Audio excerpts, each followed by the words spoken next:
감사드립니다. 우리 좌우로 인사 나누겠습니다. 하나님은 당신을 사랑하십니다. 우리 인사 나누겠습니다. 예. 우리 앞뒤로도요 성령 충만한 시간 되기를 바랍니다. 먼저 인사 나누겠습니다. 예. 오늘 말씀의 제목은 이제 이번 3주 동안 여러분들 사무엘 상하를 조금 살펴보도록 하겠습니다. 사무엘 상하에 사무엘서의 제일 큰 주제가 있는 게 이제 전환이라는 내용이 됩니다. 그래서 오늘 사무엘 상하에 3번의 전환이 나오는데요. 그 중에 첫 번째 전환이라는 부분들을 좀 간단하게 살펴보도록 하겠습니다. 지난주 여러분들 사사기 말씀 제일 중요한 말씀인데요. 사사기에 350년 동안 반복되는 저주와 재앙의 원인을 이야기합니다. 쉽게 이야기하면 왜 하나님의 자녀인 저와 여러분들에게 우연이 아니라 계속되는 반복되는 문제들이 일어나느냐라는 거예요. 거기에 대한 정확한 답을 이야기하고 있는 거죠. 그 답이 무엇인가? 이스라엘에 왕이 없기 때문이다라고 이렇게 이야기를 하고 있습니다. 전도 제자인 저와 여러분들은요, 하나님이 우리 인생에 왕이 되어야만 되는 존재가 저와 여러분들이에요. 그런데 저와 여러분들의 인생에 하나님을 왕으로 삼지 못한다면 우리가 아무리 능력 있고 훌륭하고 대단해도요, 절대로 안 될 수밖에 없는 인생이 저와 여러분들입니다. 여기에 결론을 정말로 내려야 되는 거예요. 하나님이 부족하고 모자란 우리를 왜 부르셨는가? 한 가지 전제 조건이요. 하나님이 우리의 왕이 되시려고 우리를 하나님이 부르신 겁니다. 그러면요, 이것만 되어지면요, 나머지는 아무 문제가 없게 되게 되는 거예요. 근데 이게 안 되어진다. 모든 것이 문제가 될 수밖에 없게 되는 겁니다. 저와 여러분들은 우리 인생에 하나님 그분이 만왕의 왕이 되시고 만주의 주가 되셔야 되는 거예요.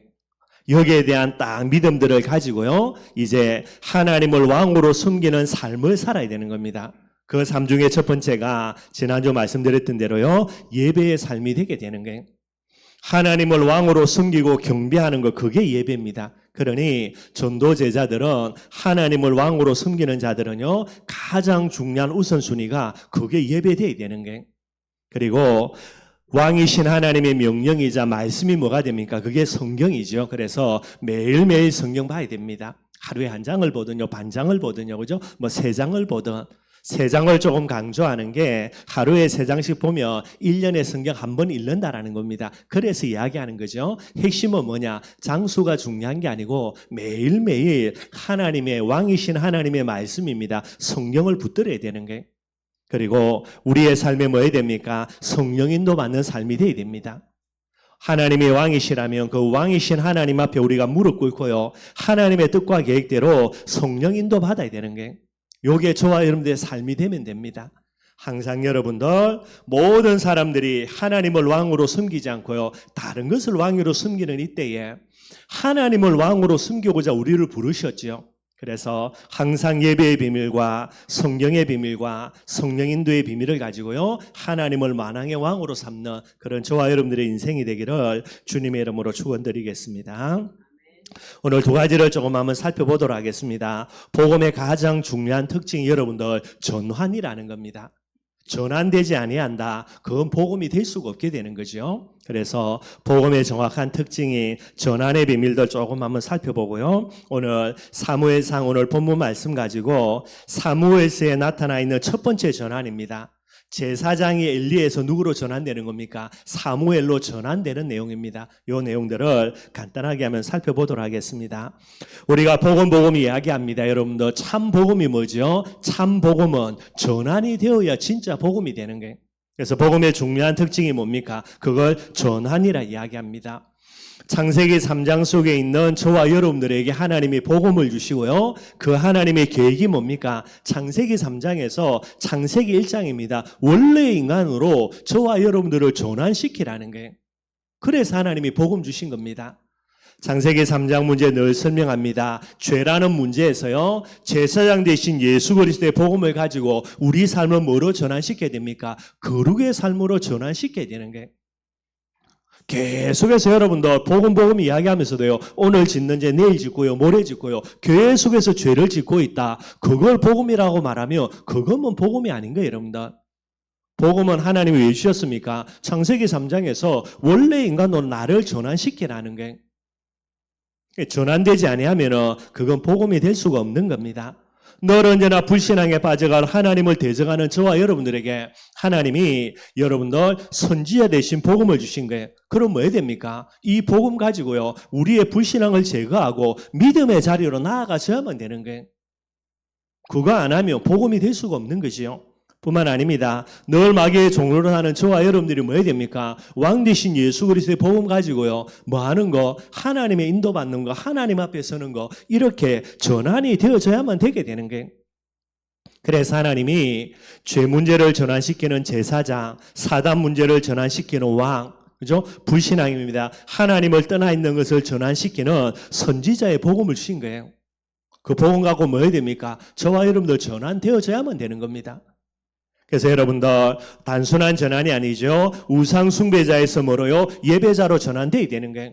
복음 갖고 있다고 말하면서 늘 우상 숭배에 빠져 있고요, 하나님께 예배드리지 않고요, 그거는 복음 아닌 거지요. 뿐만 아닙니다. 인본주의자에서 뭐로 전환되어야 됩니까? 기도자로 전환이 되어야 되는 거예요. 늘 언제나 자기 머리 붙들고요, 자기 생각대로, 자기 계획대로요, 늘 나가면서 기도는 뭐 하는 겁니까? 내 뜻과 계획을 관철시키는 도구로, 하나님께 데모하는 도구로요, 기도를 하고 있으면서 나는 복음 깨달았다고요, 이 마귀가 웃는 거죠. 저와 여러분들의 생각입니다. 내 뜻과 내 계획 내려놓고 하나님의 뜻과 계획을 찾는 기도자로 전환이 되어져야 되는, 그게 진짜 복음의 사람인 거예요. 뿐만 아닙니다. 너른의 욕심에 눈이 벌게 가지고요, 욕심에 찌들어 사는 저와 여러분들이 진짜 복음 받았다며 내 욕심 내려놓고 하나님의 소원 아닙니까? 사명으로요, 전환이 되어져야 되는 거예요. 이래 되어질 때에 그 사람의 미래가 전환이 됩니다. 지옥 백성에서 무엇으로요? 천국 백성으로 하나님이 전환시켜 주시게 되는 거예요. 여러분들 죄송하지만은요, 입 가지고 복음 이야기한다고 그걸 믿을 게 아니고요, 그의 삶을 통해서 봐야 되는 거예요. 삶이 여러분들 그죠? 100% 바뀌라는 게 아닙니다. 내 인생의 죄를 알고요, 아 이게 틀린 거구나, 잘못된 거구나, 내 복음 가지고 부족하지만은요, 이 부분들을 가지고 전환하려고 몸부림치는 것도 있어야 되는 거예요. 그 자체가 없으면서 나는 복음 가졌다고요, 그럼 복음 이용하는 거지. 예수는 그리스도 모든 문제 해결자니까 내가 어떤 죄를 지어도 상관이 없다. 그건 여러분들 모든 하나님의 축복을 가지고요, 진짜 저주와 재앙 속으로 들어가는 지름길이 되게 되는 거예요. 예수는 그리스도 모든 문제 해결자입니다. 그래서 말하는 겁니까? 문제 속에 빠져 있지 말고 문제 속에서 빠져나와가지고 어디 속으로요? 하나님의 뜻과 계획 속으로 들어가라는 거예요. 그걸 이야기하는 거지, 모든 문제 해결 받았으니까 네 마음대로 살아라. 언제 여러분들 복음을 그런 식으로 잘못되게 오용합니까? 말이 안 되는 거죠. 전환되지 않고 여전히 죄 가운데, 불신앙 가운데 마귀의 종으로 살아간다? 그거는 뭐라고요? 복음 아니라니까요. 진짜 내 마음속에 올바른 복음이 있다, 거룩하게 삶을 못 산다 하더라도 거룩하게 살려고 계속해서 몸부림쳐야 되는 거예요. 그게 성령의 사람이지. 그러니 전환되지 아니하면 뭐가 됩니까? 아무리 입술로 복음 이야기해도요, 그 사람은 하나님 보실 때는 전도돼야 될 전도 대상자예요. 목사든 장로든 권사든, 그죠? 전환이 되지 아니하면 전도 대상자지, 전환되지 않는 사람이 나가시고 예수에서 복음 떠든다고요? 여러분들 하나님이 사람 붙이겠습니까? 저와 여러분들은 뭐 해야 됩니까? 전환되어져야만 참 복음의 사람, 전도 제자가 되게 되는 거예요. 우리의 삶을 돌아보시기를 바랍니다. 우리의 삶들 속에요, 아직도 많이 전환돼야 될 부분들이 있는 거예요. 뭐 가지고요? 복음 가지고 전환시켜 나가야 됩니다. 도전해 나가야 되는 거예요. 맘대로는 안 됩니다, 여러분들. 그래서 교리적으로 하나님이 우리에게 영화를 요구하시는 게 아닙니다. 영화는 뭐지요? 죄 하나도 없이 완벽하게 거룩하게 사는 거, 그걸 영화예요. 근데 교리적으로 예수님의 성경에 뭐라 말했냐? 영화는 어디 가서 회복하는 겁니까? 천국 가서. 천국 가면 마귀 없습니다, 여러분들. 그러니 여러분들이 죄 짓고 싶어도 죄를 못 짓습니다. 그게 천국이에요. 근데 이 세상에는요, 우리가 아무리 거룩하게 살려고 해도 우리를 죄 가운데를 끌고 가는 이 사단의 세력이 존재하는 거예요. 그래서 이 세상을 사는 저와 여러분들에게 하나님이 뭐를 요구하시냐? 영화가 아니라 성화를 요구합니다. 성화는 뭐지요? 거룩한 모습을 향해서 계속해서 도전하는 거예요. 이 자체가 없다, 복음의 사람 아닌 거예요, 여러분들. 그걸 보아야 되는 겁니다. 저와 여러분들 죽을 때까지요, 끊임없이 전환의 비밀들을 가지고요, 하나님을 향해서 나아가는 참 복음의 사람이 되기를 주님의 이름으로 축원드리겠습니다. 개인은 여러분들 끊임없이 전환이라는 부분을 봐야 되지만은요, 또 다른 관점으로 저와 여러분들이 보아야 될 게 있습니다. 그게 뭐냐니까, 시대를 하나님이 전환시킬 때가 몇 번씩 있어요. 단체를 하나님이 전환시킬 때가 있고요, 나라와 민족을 전환시킬 때가 있고, 어쩔 때는요, 시대 자체를 하나님이 전환시킬 때가 있습니다. 이게 무슨 말이냐면 여러분들 성경구절 하나를 이해를 해야 되는데, 요한계시록 2장 5절입니다. 제가 한번 읽어보겠습니다. 그러므로 어디서 떨어진 것을 생각하고 회개하여 처음 행위를 가지라. 만일 그러하지 아니하고 회개치 아니하며 내가 내게 임하여서 내 촛대를 그 자리에서 옮기리라는 게, 개인도 마찬가지입니다, 여러분들. 그래서 전환을 이야기합니다. 복음을 줘가지고요, 전환되기를 하나님이 원하시는데 전혀 전환 안 됩니다. 여전히 죄 가운데서 죄를 저리고요, 여전히 죄 가운데서 방탕하게 살고요, 그러면서 맨날 입술로는 복음 이야기하고요. 하나님이 뭐 한다고요? 그 개인에게서 촛대를 옮겨버린다라는 게, 촛대를 옮긴다는 말은 그 개인에게 허락했던 하나님의 영광과 개인에게 허락했던 사명을 하나님이 옮겨버린다라는 게, 이 말씀은 에베소 교회를 향해서 하는 말씀입니다. 에베소 교회가 많은 죄악들을 갖고 있거든요. 그 죄악을 즐기면서 죄악을 회개를 안 하는 게, 그래서 하나님이 에베소 교회 이야기합니다. 회개해라. 회개하고 네가 처음 가졌던 마음과 중심, 처음 행위를 회복해라. 정신 안 차리고 계속해서 엉뚱한 짓 하며 뭐 한다고요? 에베소 교회에서 촛대를 옮겨버리겠다라는 게, 그 말이 무슨 말이냐? 에베소 교회에 허락했던 하나님의 영광과 에베소 교회에 허락했던 사명을 하나님이 옮겨버리겠다라는 게, 여러분들 이게 무슨 말이냐면요, 단체도 마찬가지입니다. 계속해서 복음 가지고요, 엉뚱한 짓을 하면 하나님이 뭐 한다랍니까? 촛대를 옮겨버린다라는 게, 나라도 마찬가지입니다. 시대도 마찬가지예요. 촛대를 옮긴다. 여러분들 전환이라는 것을 하나님이 강제로 진행한다라는 게, 그래서 저와 여러분들이 전환의 시대라는 부분으로 조금 생각을 해야 됩니다. 대표적인 시대가 어디냐? 예레미야 시대예요. 요즘 새벽기도 여러분들 지금 예레미야 말씀 가지고 계속해서 새벽기도 때 말씀을 나누고 있습니다. 예레미야의 시대는 어떤 시대냐? 히스기야 왕의 아들이 므낫세 왕입니다. 요놈이 여러분들 이스라엘 역대 왕 중에 가장 악랄하게 우상 숭배하는 사람이에요. 그래서 이게 이제 다메섹에, 그죠? 아수르에 뭐 잘못해가지고 포로로 잡혀갔다가 그곳에서 보고요, 어마어마한 우상 숭배하는 그런 신전을 보고요, 야, 이거 너무 좋구나. 그래가지고 여러분들 포로로 잡혀 있으면서 편지 보내가지고요, 그 당시에 제사장이 있습니다. 제사장에 편지 보내가지고 요런 모양들 어마어마한 우상 잘 만들어 놨으니까 요 모양 그대로 예루살렘 성전에 이 우상을 만들어라는 거예요. 이 제사장도 미쳤죠, 그죠? 이게 맛이 가가지고요, 왕이 예루살렘 성전에 우상 만들어라 한다고 이 제사장이 또 우상을 또 예루살렘 성전에 설치하네요. 예, 말도 안 되는 일이 일어나는 겁니다. 그래서 여러분들 성경을 보면은 하나님께서 안 되겠다, 이놈의 남쪽 유다 도저히 둬서는 안 되겠구나, 그래서 하나님이 멸망시키겠다라고 멸망을 딱 확정을 해버립니다. 근데 왜 이렇게 되어지냐? 이미 여러분들 히스기야 왕 때에 북쪽 이스라엘 하나님이 멸망 다 시켜버리거든요. 아버지 때에 북쪽 이스라엘이 멸망당하는 거 봤고요, 본인도 우상숭배하다가 바벨론에 포로로 잡혀가 아수르에 포로로 잡혀간 이런 일들이 일어나는, 이게 므낫세거든요. 그런데도 정신 안 차리는 게, 그래 여러분들 하나님이 얼마나 화가 나셨던지 안 되는구나. 남쪽 유다도 멸망시켜버리고 바벨론에 포로로 끌고 가가지고 70년 동안 요놈들 다 정화시켜야 되겠구나. 그리고 70년 이후에 포로에서 돌아오게 해가지고 또 다른 이 메시아라는 축복강대의 시대를 준비해야 되겠구나. 요게 하나님의 계획이에요.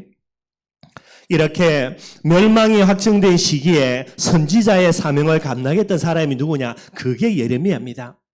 여러분들 이사야 선지자, 예레미야 선지자, 진짜 여러분들 가장 뛰어난 선지자예요. 왜냐니까 예레미야는 이사야 선지자는 멸망을 당하는 시대에 너 정신 차리라, 안 그러면 망한다. 이게 이사야 선지자의 메시지입니다. 아무도 안 듣습니다, 여러분들. 그러니 죽을 때까지 떠들었는데도요, 아무도 대접 안 해줘요. 오히려 거짓 선지자 일어나가지고 아니다, 니는 이래 말하지, 이 메시지가 내가 하나님께 받았다, 반대되는 메시지를 하고요. 그래가지고 거짓 선지자로 몰아가고요. 나중에 여러분들 므낫세 때까지 이 이사야 선지자가 활동하거든요. 얼마나 므낫세가 악한 놈입니까? 나중에 여러분들 복음 전하는 하나님의 말씀 전가는 이 이사야 선지자를 잡아가가지고요. 톱 가지고 목을 베어가지고 순교시켜 버립니다. 이게 므낫세 연하세. 여러분들 어릴 때 부름받아 가지고요. 한 번도 대접 못 받고 복음 전한다고 끝까지 억울한 핍박 누명 쓰고요. 억울한 고통 당하고 마지막 순간에 순교의 비밀로 돌아가는 게 죽는 게 이게 이사야예요. 선지자 중에 가장 귀한 선지자입니다. 똑같은 형태로 예레미야도 마찬가지입니다. 멸망이 확정된 거예요. 이 멸망이 확정된 비밀을 가지고요. 나라와 민족에 뭐라 말합니까? 우리 망한다. 조금 있으면 바벨론이 강성해져 가지고 우리를 때려잡아 우리를 무너뜨린다. 포로로 잡혀간다. 이것만 이야기해야 되는 거예요. 백성들이 여러분들 듣기 좋아하겠습니까? 다 싫어합니다. 이 맨날 안 좋은 소리만 한다고. 그래서 나중에는요, 예레미야를 매국노로요, 친바벨론주의자로 몰아가지고요, 누명 씌워서 감옥에 갇히고 두들겨 패고요, 여러분들. 얼마나 큰 고통 당하는지 몰라요. 그런데 선지자로 부름받아서 하나님이 주시는 메시지를 여러분들 어떻게 선포 안 하겠어요? 사람들 비유 맞추려고 할 수는 없는 거니까. 죽을 때까지 계속해서 이 메시지를 선포하게 되는 거예요.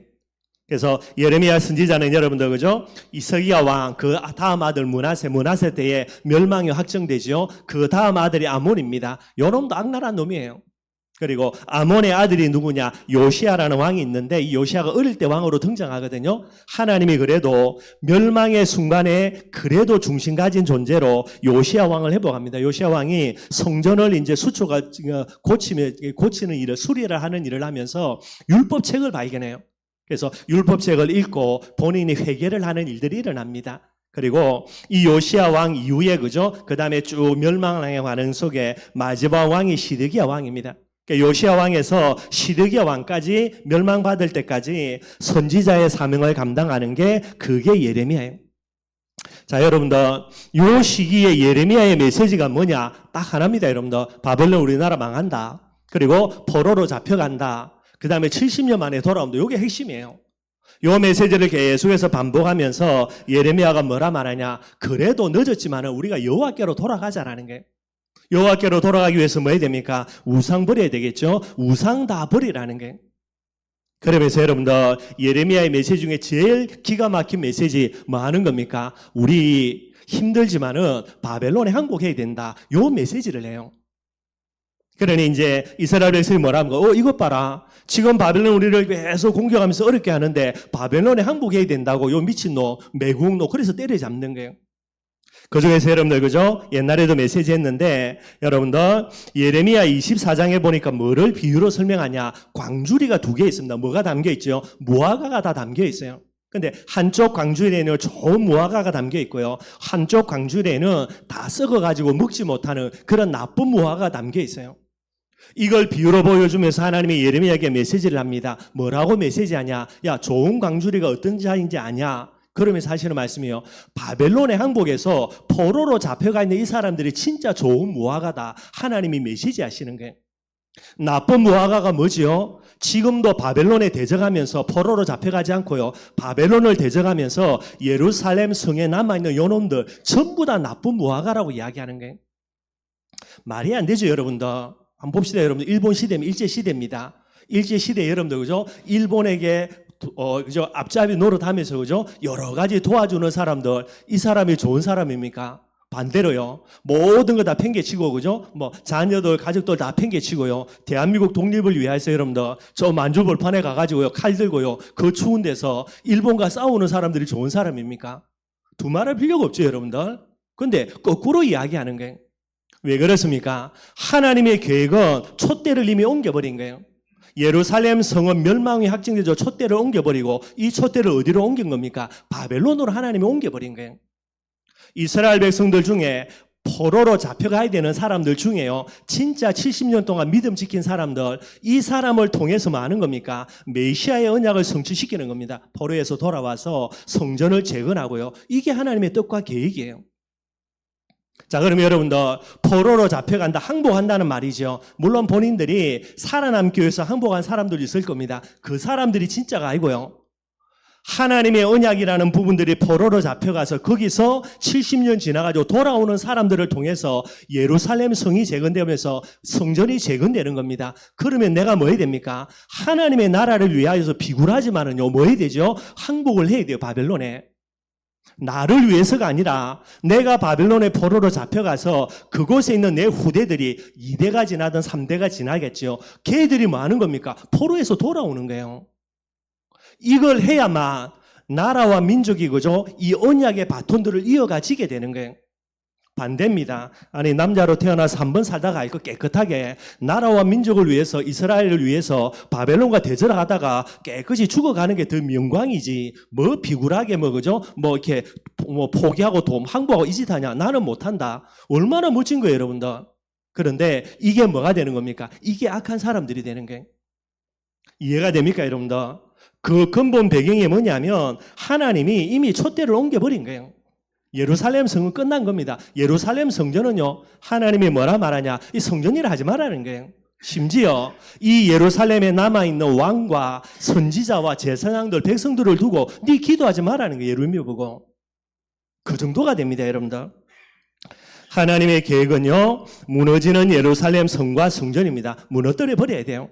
그리고 바벨론의 포로로 잡아가야 됩니다. 70년 동안 정결하게 난 이후에 그 사람들을 회복시켜 가지고요, 메시아의 언약을 이루겠다라는 거 하나님의 계획이 되는 거예요.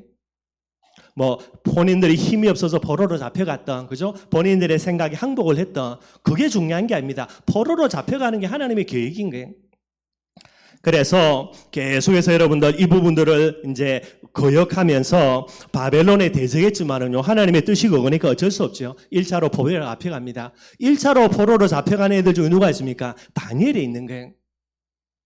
그래서 여러분들 아무리 예루살렘 성에 남아가지고 몸부림쳐도 안 되는 겁니다. 포로로 잡혀가는 거예요. 포로로 잡혀갈 때에 포로로 잡혀가는 게 아니라 선교사로 파송받아가는 이 사람들이 진짜 핵심 인물이 되는 겁니다. 그래서 결국은 이스라엘 민족도 예루살렘 성과 성전이요, 하나님의 영광 다 가리우는데 어린 소년으로 포로로 잡혀갔던 다니엘이요, 바벨론에서 하나님의 영광을 다 회복하는 거예요. 2차로 또 잡혀갑니다, 여러분들. 근데 끝까지 버티죠. 바벨론에 대적하고요. 그렇게 해서 남아있는 사람들 3차까지요. 3차에는 어떻게 포로로 잡아갑니까? 얼마나 비참하게 말든지 예루살렘 성을요, 바벨론이 딱 포위 작전이요. 그래서 몇 년 동안 아마 1년 6개월인가 2년 가까이 될 겁니다. 그렇게 딱 포위를 해버리니까요. 여러분도 성에 먹을 음식 다 없어지잖아요. 나중에 어떤 일이 일어나냐? 여러분들 자기 자녀 오늘 삶아 먹고요. 내일 네 자녀 삶아 먹고, 오늘 자녀 삶아 먹었거든요. 내일 그 대상자 어머니가요, 아예 숨겨버린 거예요. 이게 갈려요. 막 머리 태잡고 싸우고 난리 나는 겁니다. 그걸 왕이 듣고요, 대성 통곡하고 앉아있고요. 안 되는 건 안 되는 겁니다, 여러분들. 비겁한 것처럼 보여도 1차로 포로로 잡혀가 버리는 게 그게 하나님의 뜻과 계획인 거예요. 이렇게 비참하게 여러분들 예루살렘 성이 무너지고요, 3차로 다 포로로 잡혀갑니다. 그래도 예루살렘 성에 남아있는 사람들 있지요, 정말로 무식하고요, 연약하고 불량배들, 이런 놈들만 딱 남아있는 거예요. 그 사람들은 여러분들 남아있어 본들 일이 안 되게 되는 겁니다. 그래서 하나님이 나쁜 무화과 나무가 누구다? 끝까지 예루살렘 성에 남아있는 사람들. 좋은 무화과는 누구라고요? 비겁하든지 간에, 그죠? 뭐 힘이 없어서 잡혀갔든지 간에 포로로 잡혀가는 이 사람들이 진짜 좋은 무화과라, 그렇게 이야기를 하게 되는 거예요. 하나님이 이미 시대를 전환시켜 버린 겁니다. 예루살렘에서 바벨론으로요, 시대를 전환시켜 버린 거예요. 그러면 이걸 정확하게 깨닫고 뭐 해야 됩니까? 비겁할지 몰라도요, 포로로 잡혀가야만 되는 겁니다. 그래야 본인들이 여러분 70년 동안 못 살겠지요. 뭐 중간에 죽을 테니까. 누가요? 내 후대들이 결국은 포로에서 돌아올 때에 돌아와서 새로운 하나님의 역사에 주역이 되게 되는 거예요. 내 하나만 본다면 어차피 한 번 살다 갈 거 깨끗하게요, 그죠? 칼 들고, 그죠? 여러분들 창 들고요, 바벨론과 싸우다가 그냥 깨끗하게 전사하는 게 할렐루야 아멘이지. 여러분들 시대를 전환됐다 할 때 이걸 볼 줄 아는 눈들이 열려져야만 되게 되는 거예요. 또 다른 예를 들면 여러분들 루트의 종교개혁 시대입니다. 여러분들이 아시는 대로요, 너무나 타락한 중세 천주교예요. 근데 여러분들 복음이라는 비밀을 가지고 시작된 게 결국 여러분들 그죠? 이제 초대교회고요. 초대교회가 가다가 맛이 간 게 천주교 아닙니까? 그래서 여러분들 하나님이 정말로 오래 기다려 주십니다. 중세 천주교 여러분 하루 이틀이 아니거든요. 1년이 2년이 아닙니다. 100년이 100년이 아니라니까요. 중세 천주교가 여러분들 1000년이 넘는 시간 동안 쭉 진행이 되어져 오는 게 중간에 많이 변질돼서 그렇지만은요. 하나님이 그 오랜 기간 동안에 여러분들 촛대를 옮기지 않고 끝까지 최선을 다해서 기다려 주시는 거예요. 근데 여러분들 해도 너무하죠, 여러분들. 완전히 성경 반대대로요. 면제부 팔고요. 그죠? 연옥 만들어 놓고요. 말도 안 되는 짓거리를 하는 거예요. 비성경적이지 반성경적이지 이거는 여러분들 성경 가지고 장사하는 것도 아니고요. 너무나 말도 안 되게. 그래서 하나님이 어쩔 수 없는 겁니다. 촛대를 하나님이 옮겨버린 거예요. 여기에 누구를 사용합니까? 마틴 루터를 사용합니다. 루터가 여러분들 성경을 보는데 뭐 추기경이니까 그죠? 신부니까 성경을 보죠. 본인이 아무리 성경을 봐도 지금 말하는 거는 말도 안 되는 거예요. 그래서 뭐 뚜껑이 열려가지고요. 95개 반박문입니다. 지금 천주교가 있는 거 성경과 비교했을 때 잘못된 거 95개를 반박문을 딱 써가지고 비텐베르그 성 교회 대문에다 그걸 딱 못 박아 놓는 거예요. 본인 한 건 그거밖에 없어요. 근데 이 일을 통해서 뭐 하는 겁니까? 하나님의 전환이라는 시간표가 일어났기 때문에 하나님이 루터를 쓰시는 겁니다. 그래서 불길처럼요. 이 종교개혁 운동이 일어나가지고요. 결국은 천주교가 아무리 막으려고 해도 막을 수가 없게 되는 거예요. 이미 영적으로 하나님은 전환시켜 버려놨습니다. 거기에 루터가 도구로 쓰임받게 되는 거예요. 루터가 95개의 반박문을 썼는데 뭐 내용 알 거 없습니다, 여러분들. 뭐 그 당시 천주교가 잘못한 걸 이야기했으니까 루터의 95개의 반박문의 제일 핵심이 뭡니까? 성경대로 돌아가자라는 거예요. 저와 여러분들 정말 우리가 기억해야 됩니다. 성경이 하나님의 말씀이고요. 성경대로입니다, 여러분들. 이 루터가 이걸 이야기한 거예요. 그러니 하나님이 전환의 시대에 성경대로 돌아가자라는 전환의 핵심이죠. 이 비밀을 가진 루터와 그와 따르는 사람들을 사용해서 종교개혁 운동을 벌려나가게 되는 거예요. 복음의 특징이 뭡니까? 반드시 전환입니다, 여러분들. 전환의 핵심이 뭐지요? 하나님께로 돌아가자, 성경으로 돌아가자예요. 그게 전부 답니다. 다른 거 없다니까, 여러분들.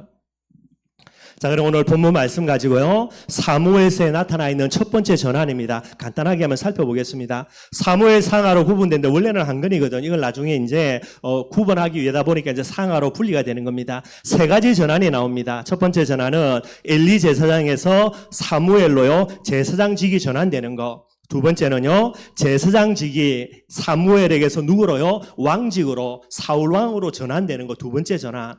마지막 세 번째 전환입니다. 사울왕에서 다윗왕으로요, 왕권이 전환되는 거, 요 세 번의 전환이에요. 이게 사무엘 상가하에 주되되는 제일 중요한 내용입니다. 그 중에 오늘 여러분들, 그죠? 첫 번째 전환입니다. 그게 바로 엘리 제사장에서 사무엘로요, 제사장직이 전환되어져 가는 그런 내용들이 나오는 거예요. 자, 오늘 본문에는 엘리 제사장이 나옵니다. 여러분들이 알아야 될 게 제사장 가문은요, 자자손손 내려갑니다. 그래서 우리가 알고 있는 대로요, 제일 첫 번째 초대 제사장 아론이죠. 아론이 대제사장이 되는 거예요. 아론의 네 아들이 있습니다. 두 아들, 그죠? 나답과 아비후가 다른 불을 가지고 제사 지내다가 그 적시로 불에 맞아 죽어버려요, 하나님이. 그래서 이제 나답과 아비후가 죽고요. 그 다음은 세 번째 아들이 누구냐? 이게 엘라살입니다. 그래서 이 아론의 대제사장 직분은요, 아론에서 그의 아들 장남입니다. 둘은 죽었으니까 셋째가 장남이죠. 엘라살의 아들이 누굽니까? 비느하스예요. 요렇게 계속해서 피를 따라 장자를 통해서 계승이 되는 게 제사장의 이런 계보가 됩니다. 근데 비느하스까지는요, 제사장이 나오는데 이 엘라살의 아들 비느하스, 그다음 비느하스의 아들 누군가가 대제사장의 직분을 물려받아야 되는데 이게 여러분들 성경에 안 나와요. 그래서 어느 정도 이제 쭉 떨어져 있다가 갑자기 누가 등장하냐? 이게 이제 뚝 떨어져 나고요. 그 다음에 이제 누가 대제사장으로 등장하냐? 이게 이제 엘리가 제사장으로 등장합니다. 엘리는 여러분들 누구의 후손이냐? 엘르아살의 동생이 있습니다. 그게 누구죠? 이다말이에요. 그래서 나중에 여러분들 한번 쭉 정리를 해드릴 겁니다. 대제사장의 계보가 그죠? 엘르아살의 계보, 이다말의 계보로 내려가요. 근데 이다말은 엘르아살이 있고 엘르아살의 후대들로 대제사장의 직분이 내려가기 때문에 엘리는 여러분 해당 사항이 없는 겁니다. 그런데 비느하스의 아들 중에 너무 어렸던가, 그죠? 아니면 뭐 자녀가 없지는 않고 나중에 가면 이 또 엘르아살 계열로 여러분들 제사장이 등장하니까요. 그래서 어떤 이유는 성경에서 안 나와 있어 없는데 이 엘리 때에 엘리가 대제사장의 일꾼을 감당하는 그런 하나님의 은혜가 임한 거예요. 원래는 대제사장이 될 수가 없습니다. 아론의 막내 아들이었던 이다말의 우손인 엘리가 이 제사장직을 어떻게 했는지 모르겠는데 계승이 되게 되는 거예요. 그래서 엘리 이후로요 몇 대를 내려서 이 제사장직이 내려가기는 가는데 여러분들 하나님의 저조로 이 제사장직이 누구에게로 내려가 버리냐, 그 당시 사무엘에게로 넘어가 버리는 그런 일들이 일어나게 되는 거예요. 엘리의 이름의 뜻이 뭐냐면 여러분들 여호와는 존귀하시다라는 뜻입니다. 그래서 다른 뜻은요 고상하다, 뭐 존귀하다 이런 뜻이 있습니다. 이게 엘리라는 이름의 뜻이고요. 뭐 어떤 이유인지는 모르지만은 당시에 대제사장으로 활동했던 사람이 엘리가 되게 됩니다. 원래는 본인에게 대제사장 자리가 내려올 수가 없어요. 그런데 이게 하나님의 은혜인지 뭔지를 모르겠는데 엘리가 대제사장으로 활동을 하게 돼 있고요. 또 여러분들 성경에 보면은 이 엘리가 여러분들 대제사장뿐만 아니라 나이 58세에 사사로 활동을 시작해서 40년 동안 활동합니다. 98세가 될 때까지, 죽을 때까지 사사로 활동을 해요. 그래서 여러분들 엘리를 사사로 넣기도 넣고 안 넣기도 넣는데 어찌됐든 간에 성경에 나와 있으니까요. 뭐 사사로 여러분들 그죠, 뭐 군대를 이끌고 대적들과 어떤 부분들은 안 나오지만은 성경은 사사로 그렇게 이야기해 놓고 있습니다. 98세까지면 되면 엄청 오래 살았습니다. 40년 동안 활동하고요. 죽을 때가 98세라 그러니까 40을 빼서 58세 때부터 사사로 활동했다 그렇게 보고 있고요. 자, 그런데 이 엘리 제사장에서 사무엘로 제사장직이 전환되어지는 배경들을 오늘 본문에 설명하고 있는 거예요. 오늘 본문에는 엘리 제사장의 두 아들입니다. 홈리와 비느하스죠. 여러분들이 얼마나 망나니인지를 성령이 설명을 해주고 있는 거예요.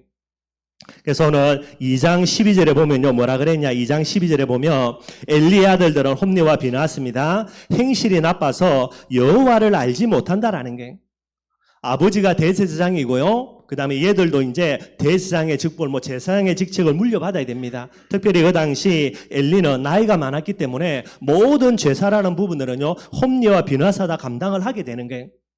아마 뭐 1년에 한 번씩 그죠, 지성소에 들어가는 거는 아마 뭐 엘리가 들어가겠죠. 그거는 뭐 나이가 들고 몸이 좀 불편해도 뭐 들어가는 거는 문제 없으니까, 크게 하는 일이 없으니까. 그런데 뭐 성소에서 여러 가지 일들을 감당하는 거, 제사를 지낼 때 여러 가지 일들을 감당하는 거는 아마 엘리의 두 아들입니다. 홈리와 비느하스가 다 감당했던 것 같고요. 그런데 얘들은 뭐라 이야기하냐, 여호와를 알지 못한다라는 게, 아니 제사 지내면서 하나님을 모르고 어떻게 제사 지내겠습니까? 뭐를 모른다고요? 하나님의 은혜를 모른다라는 게, 하나님의 종으로 부름받은 자가 하나님의 은혜를 알지 못한다. 그러니 뭐가 됩니까? 이게 보통 문제가 아닌 거지요. 그걸 설명을 하고 있고요. 뿐만 아닙니다. 17절에 보니까요, 이 소년들의 죄가 여호와 앞에 심히 큰데 이유가 뭐냐면 그들이 여호와의 제사를 멸시하였다라는 게, 제사를 지내는데 여러분들 그죠? 좋은 것들은 전부 다 뒤로 다 빼돌려 가지고요 자기들이 구워 먹고요, 안 좋은 부위만 드리고요. 제사를 지낼 때 여러분들 제사들이 가져야 되는 몫이 있습니다. 그거를 빼돌리는 게 아니고요, 제사를 지내면서 자연스럽게 그렇게 가져가야 되는 거예요. 근데 여러분들 다 빼돌리고 요즘 하여튼 눈이 벌게 가지고, 그러니까 얘들이 하나님의 제사를 멸시한다 그렇게 이야기하고 있어요. 제사는 여러분들 이스라엘 백성들의 존재 이유입니다. 가장 중요한 사명이에요.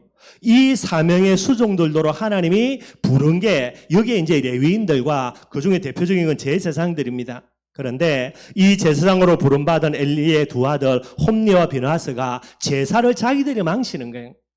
이런 죄를 짓는 부분들이 됩니다. 뭐 그 정도가 아닙니다, 여러분들. 22절 말씀 오늘 본문 읽었죠, 그죠? 그의 아들도 홈리와 비느하스가 온 이스라엘에 행한 일과 그 다음에요 회막문에서 수종드는 여인들과 동침하였음을 듣고요. 이게 뭐 하여튼 말도 안 되는 짓거리를 하는 겁니다. 회막은 성막이거든요. 성막에서 수종드는 여자들, 예를 들어서 뭐 여러 가지 이제 제사에 필요한 도구들을 씻기나 그죠? 뭐 청소 같은 거, 이런 일을 하는 일들을 해야 되는 여진들인데 얘들하고요 뭐 이렇게 엄란한 행위들을 하는 이런 부분들이 홈리와 비느하스 두 아들이 되게 되는 거예요. 문제는요, 이런 짓거리를 하는데도 엘리가 뭐 하는 겁니까? 자녀들을 올바르게 교육을 시키지 않게 되어지는 게, 그게 더 큰 문제가 되는 거죠. 결국 이런 일들을 여러분들 하루 이틀 한 게 아니고요, 오랜 기간 동안 하게 됩니다. 여러분 좀 알아야 될 게 그죠? 이제 엘리가 98살에 죽습니다. 98살에 죽을 때에 여러분들 엘리의 아들입니다. 비느하스라는 아내가 임신해서 아이를 낳는데 둘째를 낳는다라는 게. 그래 뭐 여러분들 딱 한 가지입니다. 98살에 손자를 본다라고 이야기할 때요. 그럼 홈리와 비느하스는 어떤 아들이겠습니까? 100%겠죠, 그죠? 이 엘리가 아주 늦게, 그냥 늦은 정도가 아니고요, 그죠? 예를 들어서 환갑 가까이 지나가지고 아이를 낳았다라고 볼 수 있을 정도로 그 정도로 늦은 나이에 아이를 낳은 거예요. 그냥 늦게가 아니라 여러분들, 그죠? 이거는 진짜 기적과 같은 부분들로 늦게 나이를 낳은 부분들이 됩니다. 나중에 여러분들 성경을 보시면은 비느하스가 둘째 아들인데 홈리와 비느하스 늘 같이 이렇게 나오거든요. 그러면 둘 사이에는 나이 차가 별로 안 난다고 봐야 돼요. 이런데 뭐 홈리는 이제 결혼했다 안 했다 이 말이 없으니까 모르고요. 비느하스가 둘째인데 이 비느하스가 둘째 아들을 낳을 때에 이제 이런 일들이 일어나는 거거든요. 그래 보면 여러분들 아주 늦을 때에 아이를 낳은 부분들이 되는 거예요. 그리고 그들이 이제 이렇게 여러 가지 이제 악한 죄를 지을 때가 소년이라 그럽니다. 소년은 15살, 한 20살 정도가 돼요. 그러면 이때 이제 사무엘로 등장하는데 제가 볼 때는 사무엘하고 홈리와 비느하스나 10년 가까이 차이가 날 것 같아요. 예, 요 정도로 여러분들이 배경을 보시면 되는 거고요. 그런데 이 아들들을 엘리가 교육을 안 하는 거니까 그러니까 엉망진창이 되는 거죠. 그런데도요, 계속 그냥 두는 거 하루 이틀 안에 오랜 기간이 되겠죠. 그러니 여러분들 오늘 본문에 나와 있습니다. 하나님의 사람 27절부터 36절을 보니까요. 무명의 하나님의 사람을 보내가지고 엘리 가문의 멸망을 예언하게 되는 거예요. 간단하게 보겠습니다. 28절에 그죠? 뭐라고 이야기하고 있냐면 하나님이 뭐를 말하냐면요. 제사장의 직분을 하나님의 은혜를 주신 부분들을 이야기를 해요. 근데 이 부분들을 통해서 엘리가 뭐를 놓쳤습니까? 자기 집안에는 제사장의 직책이 해당이 안 되는데 자기의 그죠? 이다말의 형인 엘라살 가문으로 내려가야 되는데 이게 본인에게 은혜로 주는데도 그걸 이제 망각해 버리는 게. 그거 한 가지 지적하고요. 29절에 이야기합니다. 제일 큰 문제입니다. 중반절에 보면요. 내 아들들을 나보다 더 중히 여겨 내 백성 이스라엘이 드리는 가장 좋은 곳으로 너희들을 살찌게 했다라는 거예요. 하나님의 사자를 보면서 뭐를 이야기하냐? 하나님보다 지 아들들을 더 중요하게 여겼다라는 거예요. 예, 그 정도로 이제 늦둥이를 아들을 낳은 거죠. 그래서 오냐오냐 하다 보니까 여러분들 그죠? 결국은 이제 이 정도로 망가져 버리게 되게 됩니다. 그러면서 여러분들 30절에 보니까요 뭐라 말하냐? 하반절입니다. 나를 존중히 여기는 자를 내가 존중히 여기고 나를 멸시하는 자를 하나님이 뭐 하겠다고요? 경멸하겠다라는 거예요.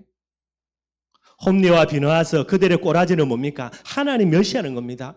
하나님을 사랑한다라고 말하면서 하나님의 제사를 무시하고 멸시한다. 말이 안 되는 거죠. 그러니 이 엘리에게 하나님이 뭐라 말하냐? 네 아들들 하는 꼬라지가 뭡니까? 나를 멸시하는 거. 나를 멸시하겠다고 나는 네 자녀들을 경멸하겠다라는 게. 그리고 게임 끝난 부분이 되죠. 그러면서 여러 가지를 이야기를 합니다. 31절에 그죠? 내 집에 노인이 하나도 없게 하겠다라는 게. 전부 다 여러분 젊어서 다 이제 요절한다는 말이고요. 똑같은 내용입니다. 33절 하반절에도요. 내 집에서 출산되는 모든 자를 젊어서 다 죽여버리겠다는 모든 사람들이 요절한다는 말이 됩니다. 그리고 34절에요. 네 두 아들 홈리와 비느하스가 한날 한시에 죽겠다라는 게 동시에 죽음을 당하는 거 그걸 이야기합니다. 그러면서 하나님이요 35절에 내가 나를 위하여 충실한 제사장을 일으키겠다. 하나님이 이 제사장직을 전환시켜 버리겠다라는 게. 그러니까 여러분들 이 일이 일어나기 전에 기회가 있지요. 이미 촛대를 옮겨버리고 난 이후로는 게임 끝난 겁니다. 여러분들 아무리 몸부림치고 했어도 안 되게 되는 거고요. 또 엘리 자체가 이 부분들을 다시 어떻게 하려고 노력도 안 합니다. 여러분들 이미 다 포기해버리게 되니까. 이제 이렇게 여러 가지 이제 저주와 재앙을 예언하게 됩니다. 근데 여러분들 이대로 뭐가 될까요? 고스란히 성취되는 거예요. 촛대로 옮겨버리니까 어쩔 수 없는 일들이 일어납니다. 그래서 4장에 여러분들 보면은 그 내용들이 나오죠. 갑자기 여러분들 블레셋과의 전쟁이 일어나고요. 그 전쟁에서 이스라엘이 패배합니다. 그래서요, 어떻게 하면 전쟁을 이길까 고민하다가 승리를 위해서 언약궤를 가져와가지고 언약궤를 앞장세우고 전쟁하자. 요렇게 이제 이스라엘 지도자들이 결정한 거예요. 그래서 그 결정대로요, 언약궤를 모고 옵니다. 누가 오겠습니까? 당연히 제사장이, 그죠? 이들이 언약궤를 메고 와야 되죠. 홈리와 비느하스가 언약궤를 메고 옵니다. 그래서 전쟁에 참석을 해요. 그런데 이 전쟁에서 이기면 좋은데요, 완전 대패합니다. 언약궤 빼앗겨버리고요. 두 아들입니다. 홈리와 비느하스가 한날 항시에 그 전쟁에서 사망을 하게 돼요. 그리고요, 이 소식이 이제 전달이 되는 거죠. 엘리가 얼마나 여러분들 살이 많이 쪄든지 비대한 몸을 가지고요, 의자에 늘 앉아가지고요, 그것도 햇빛 잘 드는 데에 거기에 늘 앉아서 있었거든요. 근데 이제 이 전쟁에 패배한 소식들을 엘리에게 전달해 줍니다. 엘리가 얼마나 놀랬던지요. 비대한 몸을 이끌고 일어나려고 하는데 몸이 원체 좋지 않으니까요, 그 자리에서 넘어져요. 넘어져가지고 뭐가 되냐, 목이 불라져가지고 그 자리에서 죽어버립니다. 이 일이 일어나고요. 이 소식을 누가 듣냐, 임신이 이제 배가 만땅이 돼가지고 해산할 날이 얼마 남지 않았던 비느하스의 아내가 이 소식을 듣고요. 그래서 너무나 고통 때문에 일이 일어나가지고 갑자기 아기를 출산하게 되는 겁니다. 아이를 출산하면서 이 아이를 놓고요, 바로 엄마인 이 비느하스 아내도 죽어버려요. 그래서 이름을 뭐라 이야기하냐, 뭐하냐, 이가봇이랍니다. 이가봇의 뜻은요, 하나님의 영광이 떠나버렸다, 이런 뜻이에요. 이 이가봇은 여러분 태어나자마자 뭐가 됩니까? 태어나자마자 고아가 됩니다, 여러분들. 이런 저주와 재앙들이 이 집안에 들여닥치게 되는 거예요. 나중에도 여러분들 하여튼 다음에 기회 되면 한번 보겠지만은요, 요걸로만 끝나는 게 아닙니다. 아예 여러분들, 그죠? 엘리의 집안 자체가 완전 씨가 마른 일들이 일어나요. 또 다른 부분들 속에서 있거든요. 그러니까 4장 말씀에 고스란히 이 촛대를 옮긴 이후에 일어나는 여러 가지 그런 결과물들이 이제 그대로 성취가 되게 되는 거예요. 그래서 여러분들, 이제 하나님이 제사장직을 전환을 시키게 됩니다. 그래서 하나님이 준비해 놓은 사람이 누구냐? 그게 여러분들 나시린으로 준비되는 사무엘이에요. 이 사무엘을 위해서 하나님이 준비해 놓는 게 한나가 되게 됩니다. 하나님이 이 제사장직의 전환을 두고요, 하나님이 하나씩 준비를 다 해가는 거예요. 그게 사무엘이에요. 여전히 엘리의 두 아들이 이상한 짓 하는 그동안에요, 하나님이 사무엘을 어떻게 차곡차곡 준비해 나가시는가, 성경을 보면요, 2장 18절입니다.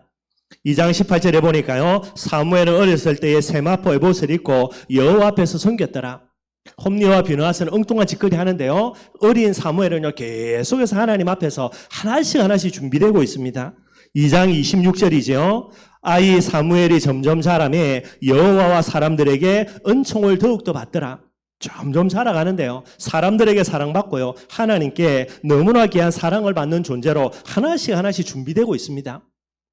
지금 여러분들 엘리의 두 아들이 지 마음대로 하는 것처럼 보이죠. 이미 촛대는 옮겨졌고요, 멸망의 시간표는 준비되어 있어요. 그 촛대를 옮기는 그 과정을 두고 하나님이 지금 사무엘을 하나씩 둘씩 준비해 가고 있는 거예요.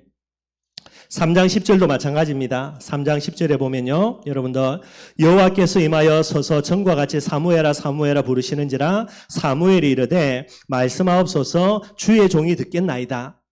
3장 1절에 보니까 그죠, 엘리 시대는 어떤 시대냐, 여호와의 말씀이 희귀하여 이상히 흔히 보이지 아니하더라. 그 정도로 엘리가 영적으로 마시간 거거든요. 하나님의 말씀이 끊어진 시대예요. 그런데 이 시대에 하나님이 누구를 준비합니까? 사무엘을 준비해서 그에게 끊어진 하나님의 말씀을 그에게 허락하시게 되는 거예요. 하나씩 준비됩니다, 여러분들.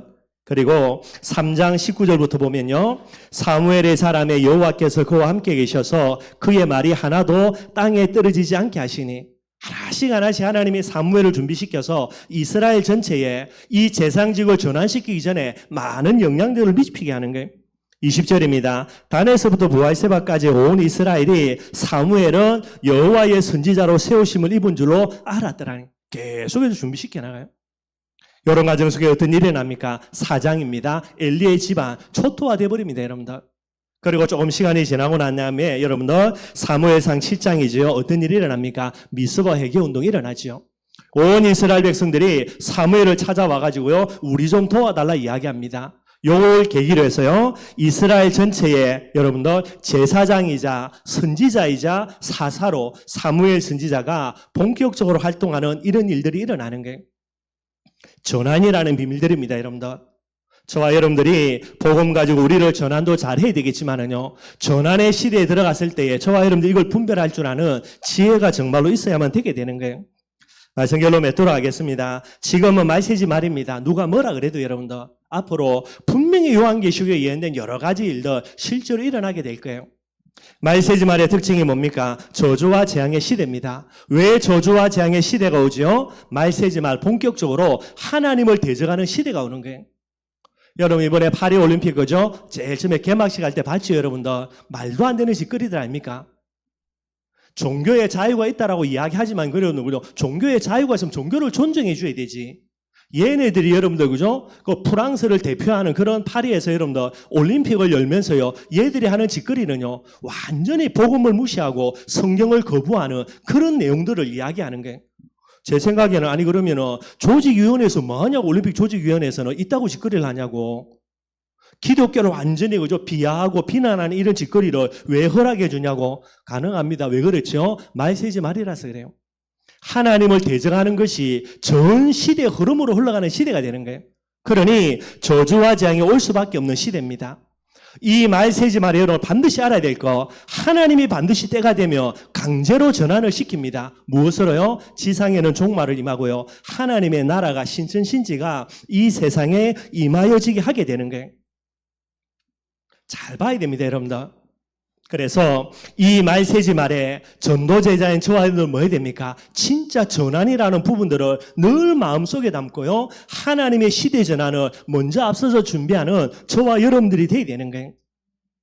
이 마지막 때에 저와 여러분들은 뭐가 돼야 됩니까? 전환의 사람이 돼야 됩니다. 뭐로 전환해야 되죠? 세상은 하나님을 대적합니다. 저와 여러분들은 늘 언제나 하나님께로 돌아가야 돼요. 항상 여러분들.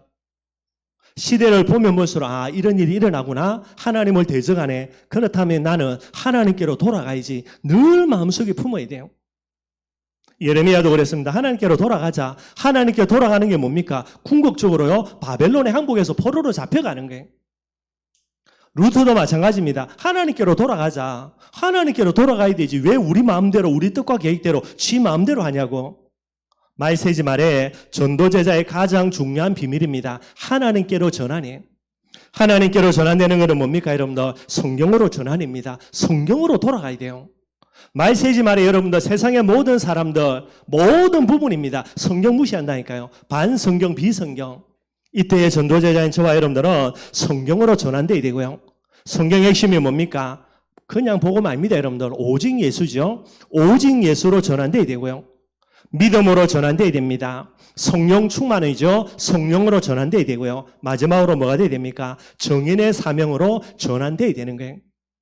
그 사람들을 통해서 여러분들 말 세지 말입니다. 예수님의 재림이라는 이 시대 전환의 축복의 주인공으로 쓰임받는 응답들을 누려나가게 되는 거예요. 이 비밀들 꼭 기억하고요. 저와 여러분들 계속해서 끊임없이 뭐 해야 됩니까? 전환이라는 비밀 속으로 들어가는 저와 여러분들이 되기를 주님의 이름으로 축원드리겠습니다.